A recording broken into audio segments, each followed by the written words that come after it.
The envelope arrived on a Tuesday afternoon, thick and official-looking. I tore it open right there on the porch, my hands shaking so badly I nearly dropped it. "Congratulations, Caleb Martinez. You have been accepted to." I didn't need to read further. I'd gotten in. After months of waiting, countless applications, and more hope than I'd allowed myself to feel in years, I'd actually gotten into college. I burst through the front door, waving the letter like a trophy. Dad, I got in, I got accepted." Frank was in his usual spot, the leather recliner in the living room, phone pressed to his ear, papers spread across the coffee table. He glanced up briefly, his expression barely changing. "Hold on," he said into the phone, not to me. Then, covering the mouthpiece, "That's great, kid. We'll talk later." "But Dad." "Caleb, I'm on an important call. Business doesn't stop for celebration." He waved me away dismissively. "Go tell Denise or something. I'll be done in an hour." I stood there for a moment, the acceptance letter suddenly feeling heavier in my hands. My stepmother Denise was in the kitchen, and from the look she gave me when I walked in, she'd already heard the news and cared even less than Frank. I went to my room, the letter still clutched in my hand, and waited for an hour that never came. The acceptance letter sat on my desk, a constant reminder of dreams about to come true. 3 days after receiving it, I logged into the college payment portal to submit my enrollment deposit, $500 to secure my spot. I pulled up Mom's college fund account on my phone, ready to transfer the money. The screen loaded, and my stomach dropped. Balance, $847. That couldn't be right. There should have been over $40,000. I refreshed the page. The number didn't change.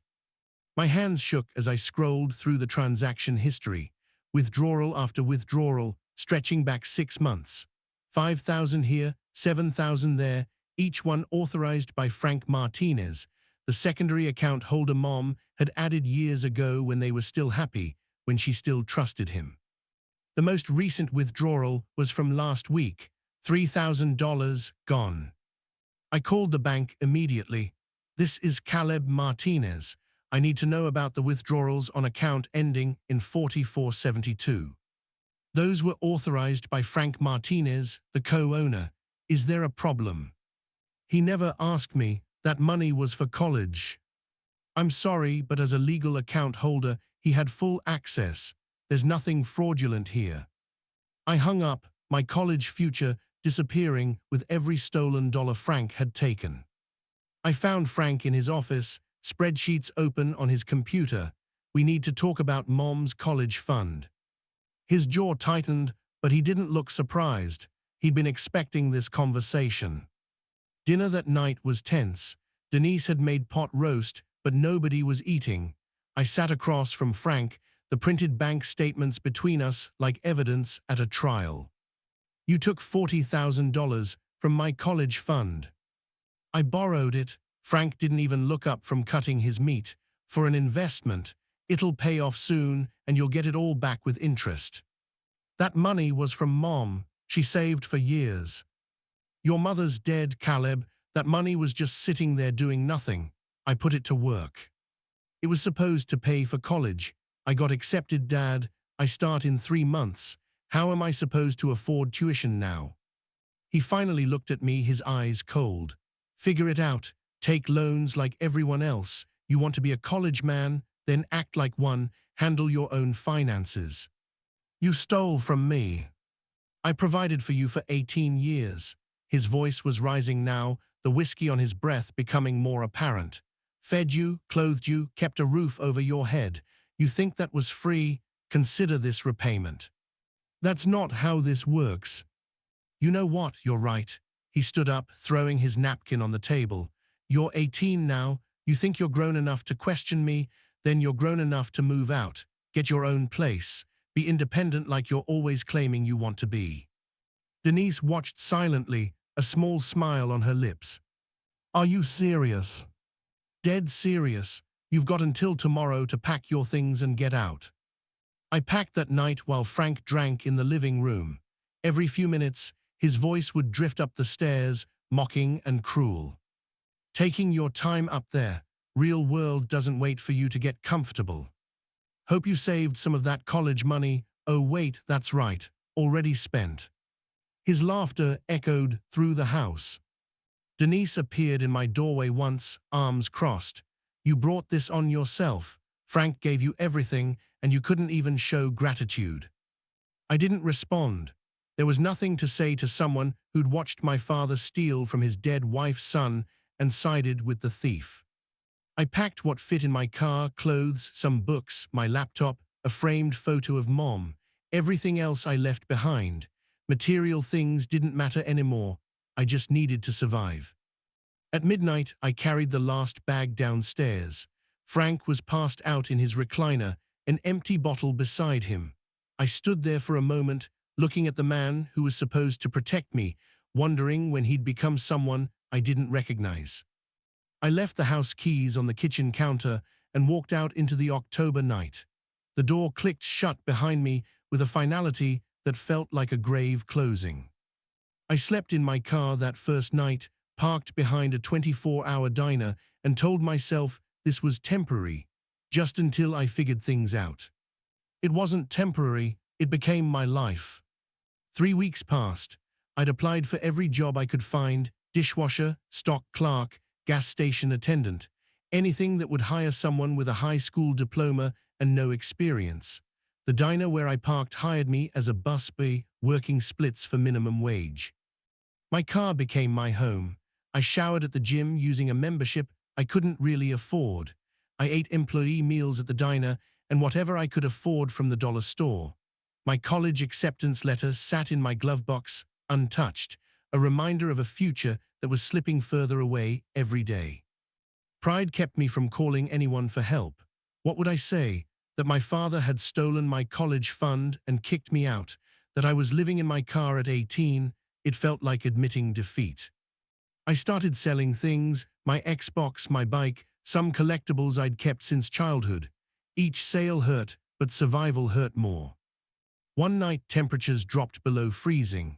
I ran the car's heater until the gas tank was nearly empty, then wrapped myself in every piece of clothing I owned and shivered until dawn. When I showed up for my morning shift, my manager took one look at me and asked if I was okay.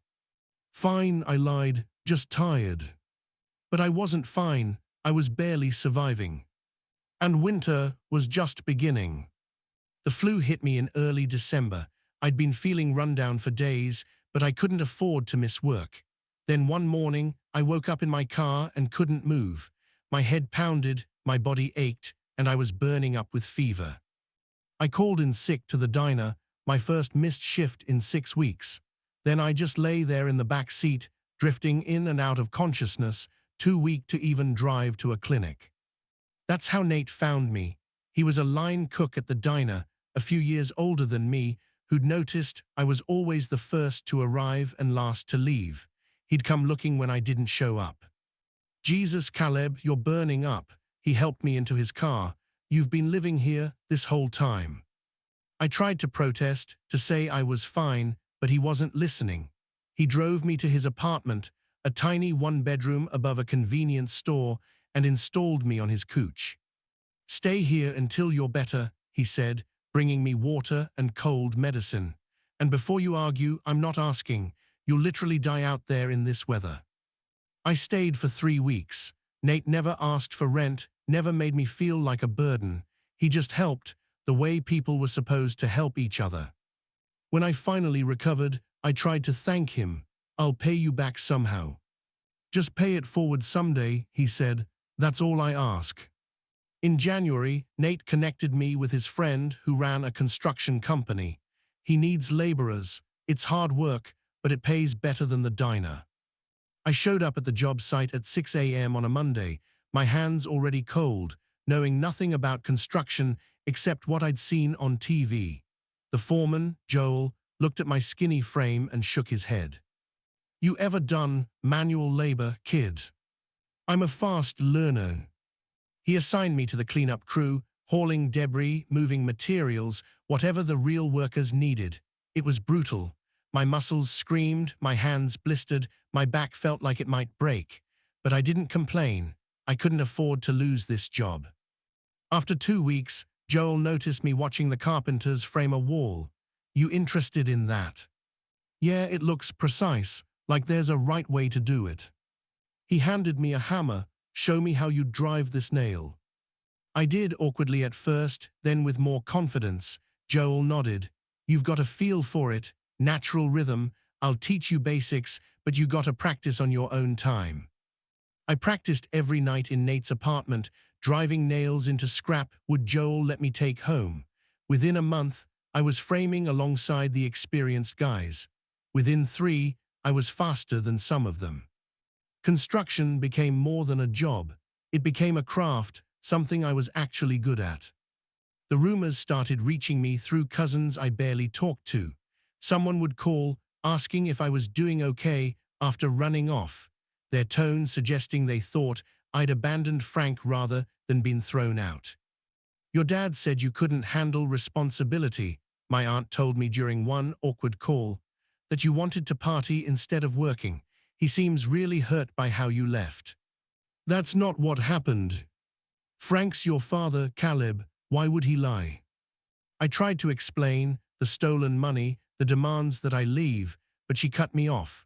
Money issues between family aren't anybody else's business, but turning your back on your father, that's shameful. She hung up before I could defend myself. Other relatives must have gotten similar stories because the calls stopped. Family gatherings I wasn't invited to continued without me. Frank had rewritten history and everyone believed his version. I stopped trying to correct the record. What was the point? These people had chosen which story to believe, and it wasn't mine. The humiliation burned, but it also hardened something inside me. If I couldn't rely on family, I'd rely on myself. If they wanted to think I'd run away, let them. I'd prove them wrong eventually.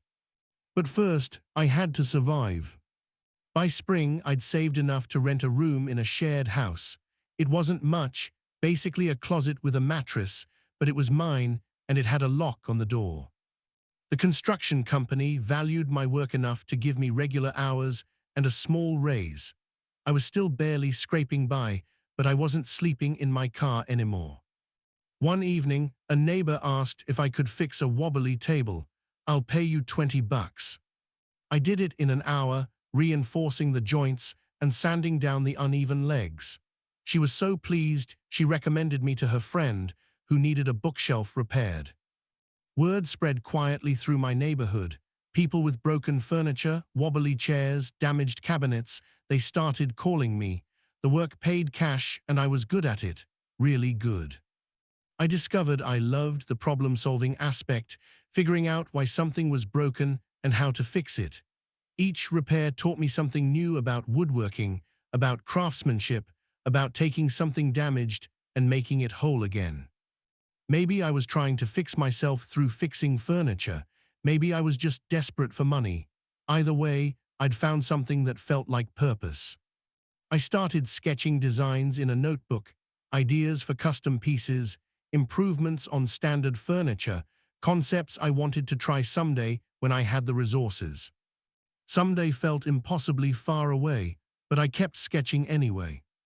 I didn't hear about Frank's business failure directly. I learned about it from a former neighbor who didn't realize we weren't speaking.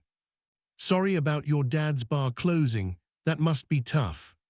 Frank had owned a small bar for years, a dive that attracted regulars but never made much money. Apparently, it had finally collapsed under debt. Denise was pressuring him to sell the house to cover losses. Part of me felt satisfied, calmer, I thought, but another part, the part that remembered him teaching me to ride a bike, reading me bedtime stories before Mom got sick, that part ached. I pushed the feeling down. Frank had made his choices, I was making mine. What I didn't know then was that Frank was making more choices, choices that would drag me down with him. The call from the debt collector came 6 months later. Is this Caleb Martinez? You're 3 months behind on a personal loan of $15,000. We need immediate payment or we'll pursue legal action. I never took out a loan. The application has your name, social security number, and signature. My blood ran cold. Send me copies of everything. The documents arrived by email within an hour. There was my information, all correct, all apparently verified, and there was a signature that looked vaguely like mine, but wasn't. Frank had forged my name and taken out a loan using my identity. I called him immediately, fury overriding the months of silence. He answered on the fourth ring, his voice casual. Well, look who finally called. You took out a loan in my name. Oh, that. He actually laughed. Yeah, I needed some quick cash. Don't worry, I'll pay it back. You committed fraud. They're threatening to sue me. Sue you? Come on, Caleb. You owe me anyway. I raised you for 18 years. Consider this us being even. You're insane. I'm reporting this to the police. Go ahead, it'll be your word against mine. And who do you think they'll believe? A successful business owner or a kid who abandoned his family and lives in a rented room? He hung up. I sat there, phone in my shaking hand, understanding that Frank would destroy my credit, my future, everything, and he didn't care at all. I contacted a lawyer I couldn't afford, filed a police report that went nowhere, and watched my credit score plummet. Frank had stolen my college fund, kicked me out, spread lies about me, and now saddled me with debt I'd never agreed to. But I was still standing, barely but standing. And I was done letting him control my life. I found a small garage for rent behind a house in my neighborhood. The owner wanted $200 a month, money I barely had, but I took it anyway. The garage became my workshop. I bought used tools from pawn shops and salvage yards, built workbenches from scrap lumber, and hung a hand-painted sign above the door, Caleb Craft and Design. It wasn't fancy, it wasn't even fully weatherproof, but it was mine. I started taking on bigger projects, not just repairs, but custom builds. A dining table for a young couple, bookshelves for a home office, a cabinet designed specifically for someone's awkward kitchen corner. Each piece was made carefully, with attention to detail I'd learned from Joel and perfected through practice. I didn't have fancy equipment, so I made up for it with patience and precision. My reputation grew slowly, one satisfied customer at a time. People started seeking me out specifically, willing to wait weeks for custom work because they trusted my craftsmanship. I was still working construction during the day, running my business at night and on weekends. I barely slept, living on coffee and determination. But for the first time since leaving Frank's house, I felt like I was building something that mattered. Not just furniture, a future. I heard about Denise leaving through the same neighborhood gossip network that had informed me about the bar closing. Apparently, she discovered Frank's gambling problem, something he'd hidden throughout their marriage. She cleaned out their joint account and moved to her sister's place, my former neighbor told me. Your dad's pretty messed up about it. I felt nothing hearing this. No satisfaction, no sympathy. Frank had made his bed with lies and poor choices. Now he had to lie in it. What I didn't know was how far he was spiraling. The drinking that had always been heavy became constant. The house that had been my childhood home became a shrine to his bitterness, filled with empty bottles and resentment. Part of me wondered if I should reach out, check on him, but every time I considered it, I remembered him laughing while I packed to leave. I remembered the forged loan. I remembered every lie he'd told about me. Family wasn't just blood. It was trust, respect, support, things Frank had never truly given me, even when Mom was alive to insist on it.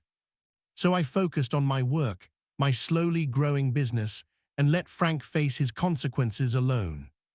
The cafe job changed everything. It started with a simple inquiry. The owner had seen a console table I'd built for a mutual acquaintance and wanted something similar for her cafe's entrance. But I also need some interior renovation work, Elena said. New shelving, some booth repairs, maybe a feature wall. Think you can handle that? I'd never done commercial work before. Yes, I said anyway. The project took 3 months.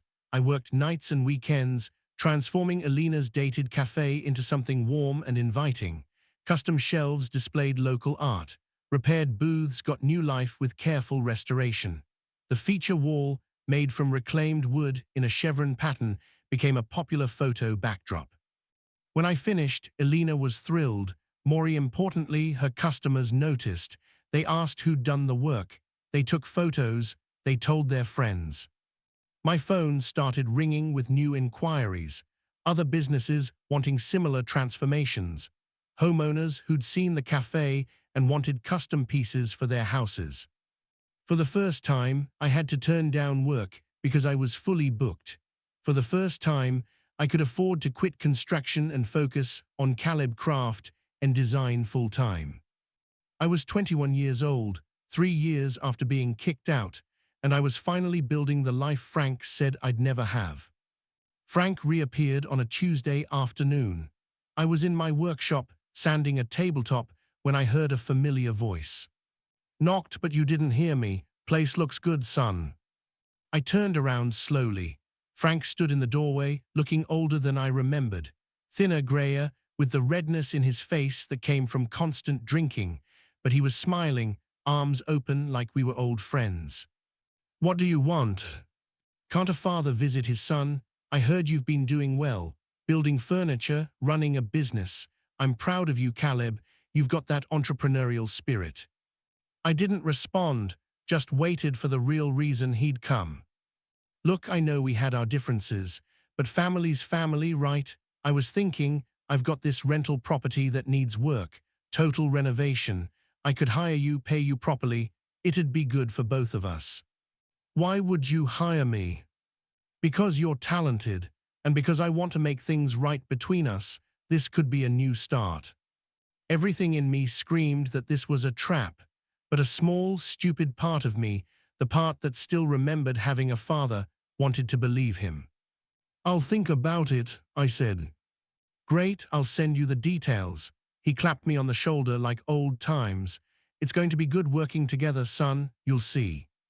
He left, and I stood there wondering why I hadn't just said no. The renovation took 6 weeks. Frank's rental property was worse than he'd described. Water damage, rotted framing, outdated everything. But I worked carefully, fixing each problem properly, making the place livable again. Frank visited occasionally, always friendly, always promising payment when the job's done. I invoiced him properly, itemizing materials and labor. $32,000 total, a fair price for the work completed. When I finally handed him the finished keys and invoice, he laughed. "You're charging me, Caleb, this was practice. You got to work on a whole house. That's payment enough." We agreed on proper payment. That was the deal. The deal was I'd give you a chance to prove yourself, which I did. You should be thanking me. I did 6 weeks of work. And I gave you 18 years of room and board. We're even now. He walked away, leaving me standing there with an unpaid invoice and the familiar burning sensation of being used. The next month, at some family gathering I wasn't invited to, Frank apparently told everyone about my failed business and how I'd tried to overcharge him for shoddy work. A cousin called to tell me what he'd said. He says you're stealing from clients now, that people should be careful hiring you. More lies, more damage to a reputation I'd worked years to build.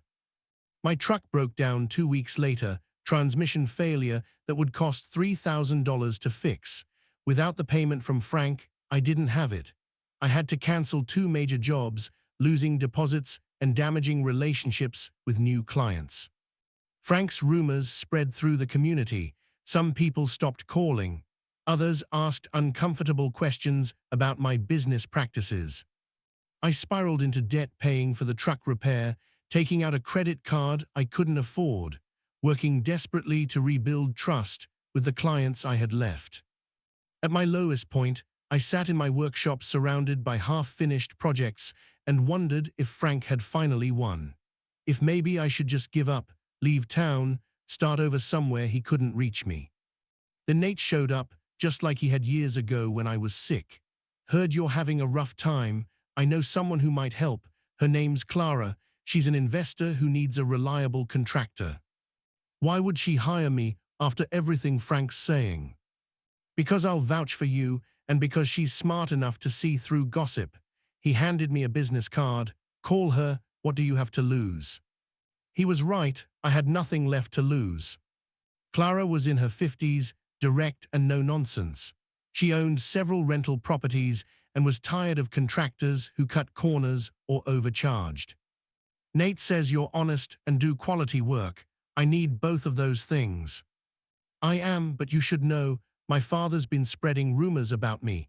He says I steal from clients. Why would he do that? Because I wouldn't let him use me anymore. Because he's drunk and bitter and can't stand seeing me succeed. She studied me for a long moment. Show me photos of your work. I showed her everything, the cafe, custom furniture, before and after shots of projects. She examined each one carefully. You're hired, small job first. Renovate a bathroom in one of my rentals. Do it right, on budget, and we'll talk about bigger projects. I did the bathroom in 3 days, meticulously documenting every step, every expense. When Clara inspected it, she nodded. That's exactly what I needed. Let's talk about the kitchen next. One job became 5, then 10. Clara sent referrals. Her trust restored other people's trust. Slowly, painfully, my reputation recovered. And my business grew stronger than it had been before Frank tried to destroy it. 2 years passed. I was 25 now, running Caleb Craft and Design with 3 employees and a waiting list of clients.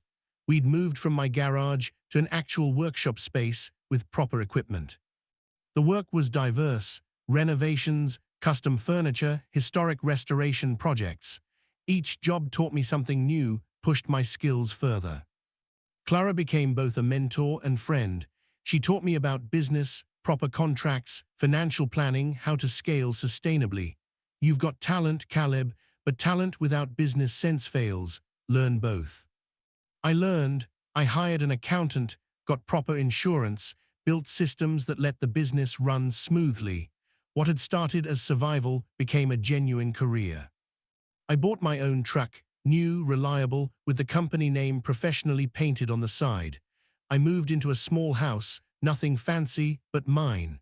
I had savings, retirement accounts, plans for the future. The college dreams I'd abandoned at 18 transformed into something different but equally valuable. I was educated now, just not in a classroom. Every project was a lesson. Every challenge was growth. I thought about Frank sometimes, wondered how he was doing, but I never called. Some bridges, once burned, should stay ashes.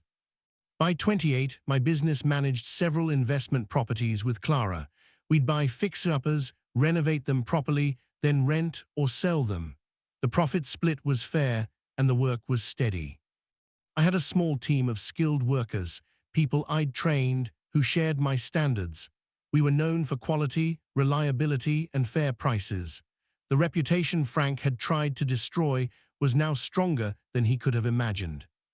One morning, Clara called me to her office. I'm buying a new property, small house, foreclosure, needs complete renovation. Owner couldn't keep up with payments. Sounds familiar. What's the timeline? Flexible, take your time and do it right. She paused. The previous owner, his name is Frank Martinez. Any relation? My chest tightened. My father. Ah, she handed me the file. Well, this is awkward. If you want to pass on this one. No, I opened the folder, looking at photos of the house I'd grown up in. Rundown now, neglected, nothing like I remembered. I'll handle it. You're sure? Positive, this is just another job. But we both knew it was. The foreclosure documents told the story I'd missed. Frank had refinanced the house years ago, taking out equity to cover business losses. When the bar closed and Denise left, he'd stopped making payments. The bank had finally foreclosed after months of warnings. He'd applied to rent through Clara's management company, not knowing it was mine. His application sat on my desk, a thin stack of papers showing a man with bad credit, no references, barely employed. Under any normal circumstances, I'd reject it immediately. Bad financial history, employment instability, previous issues with property maintenance, all red flags. But this wasn't a normal circumstance. I sat in my office, the application in one hand, memories in the other. Part of me wanted to reject it, to let Frank experience the homelessness he'd forced on me. Sweet revenge for years of pain. But another part, the part Mom had raised before she died, remembered being 18 and desperate, and how it felt when nobody helped. I called Clara, accept the application, put him in one of the smaller rentals, month-to-month lease, strict conditions, but give him a chance. You're sure about this? No, but I'm doing it anyway. Frank arrived at the leasing office on a Tuesday afternoon to sign paperwork. The receptionist told me he was there. I took a moment, steadying myself, then walked out to the waiting area. He looked worse than last time I'd seen him. Older, beaten down by life, wearing clothes that had seen better days. When he saw me, he froze. Caleb. Hello, Frank. You work here. I own here, this is my company. His face cycled through emotions, confusion, realization, embarrassment. Maybe shame. He looked down at the floor. I didn't know. I know you didn't. We stood in uncomfortable silence. The receptionist pretended to be busy with paperwork, giving us space. Finally, Frank spoke quietly. Look, I know I screwed up. With you, with the money, with everything. I don't expect forgiveness. I need a place to live. I know, that's why your application was approved. Even after everything I did. Even after, I pulled the lease agreement from the receptionist. Month to month, first and last month's rent, keep the place maintained, pay on time, those are the terms. He nodded, signing with shaking hands. Thank you. Don't thank me, just stick to the lease.